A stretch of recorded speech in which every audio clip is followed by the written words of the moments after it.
Hello everyone, welcome back to SA entertainment. సంక్రాంతికి వస్తున్న movie ఈ రోజు రిలీజ్ అయింది. ఈ మూవీ సంక్రాంతి పండుగకి విజయం సాధించిందా, వేరే మూవీల కన్నా ఈ మూవీ బాగుందా అనేది ఇప్పుడు తెలుసుకుందాం. అసలు కథ ఏమిటంటే, అమెరికాలో బడా వ్యాపారవేత్తగా వెలుగుతుంటూ ఉంటాడు సత్య ఆకెళ్ళ. అతనితో వేరే రాష్ట్రాల్లో 4-5 పెట్టించి ప్రజల మన్నలు పొందాలనుకుంటాడు. తెలంగాణ సీఎం కేశవ తనని హైదరాబాద్ కు తీసుకొస్తారు. అతని సెక్యూరిటీగా బాధ్యతల్ని అప్పగిస్తారు మీనాక్షికి. అయితే సత్య భాగ్యనగరానికి రాగానే పాండే గ్యాంగ్ అతన్ని కిడ్నాప్ చేస్తుంది. అయితే ఈ విషయం బయటకు పొక్కితే ప్రభుత్వం పడిపోతుందన్న భయంతో సీఎం కేశవ ఓ రహస్య ఆపరేషన్ ని చేపట్టాలని నిర్ణయించుకుంటాడు. అందుకోసం మాజీ పోలీస్ అధికారి అయిన ఎన్కౌంటర్ స్పెషలిస్ట్ యాదగిరి దామోదర్ రాజు అలియాస్ చిన్నరాజు అలియాస్ వెండిరాజు వెంకటేష్ కి రంగంలో దింపుతారు. దీంతో ఈ ఆపరేషన్ కోసం రాజును ఒప్పించే బాధ్యతను అతని మాజీ ప్రేయసి మీనాక్షి తీసుకుంటుంది. మరి ఆ తర్వాత ఏమైంది? పోలీసు వ్యవస్థపై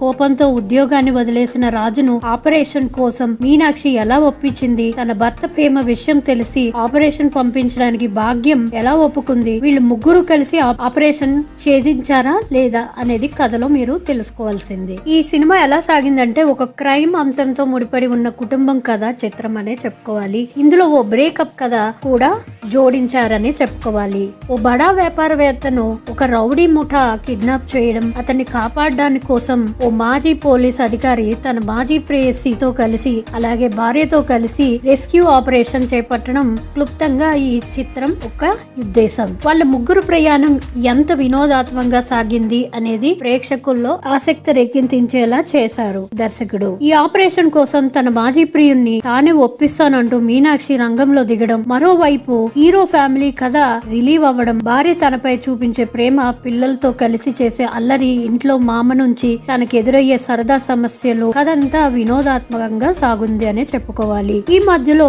హీరో తనయుడు బుల్లిరాజు కామెడీ ట్రాక్ చాలా బాగా మెప్పించాడనే చెప్పుకోవాలి. భాగ్యం ఆమె కుటుంబ సభ్యులు స్పందించే తీరు, సీఎం తో జరిపే ఫోన్ సంభాషణలు, ఓ చిన్న మెలిక పెట్టి ఆ రెస్క్యూ ఆపరేషన్ భాగ్యం ఒప్పుకోవడం, ఈ క్రమంలో వచ్చే విరామ సన్నివేశాలు, సెకండ్ హాఫ్ అంతా కూడా ఆసక్తి రేకించేలా చేశాయి. ఈ మూవీలో ఎవరు ఎలా చేశారంటే, గతంలో ఎన్నో పోలీస్ పాత్రలో కనిపించి మనల్ని కనుమంది చేసినటువంటి వెంకటేష్ గారు ఈ మూవీలో కూడా అదే విధంగా ఆకట్టుకున్నారనే చెప్పుకోవాలి. ఇంకా భార్య అలాగే ప్రేమించే గుణం గాని అదంతా కూడా లవ్వర్ బాయ్ గా చాలా బాగా చేశారనే చెప్పుకోవాలి. కథ చాలా బాగుందని చెప్పుకోవాలి. వెంకీ, ఐశ్వర్య, మీనాక్షిల కామెడీ హద్రిపోయిందనే చెప్పుకోవాలి. పాటలు, యాక్షన్ సీన్స్ అయితే చాలా బాగున్నాయి. ఇంకా ఊహకి తగ్గట్టుగానే సాగే కథ మాత్రమే కొద్దిగా బలహీనతగా చెప్పుకోవాలి. అలాగే సెకండ్ హాఫ్ కొద్దిగా స్లోగా నడుస్తుందని చెప్పుకోవాలి. అనిల్ రావుపుడి డైరెక్షన్ ఎప్పటిలాగే ఎంటర్టైన్మెంట్ గానే ఈ మూవీలో కూడా చూపించారని చెప్పుకోవాలి.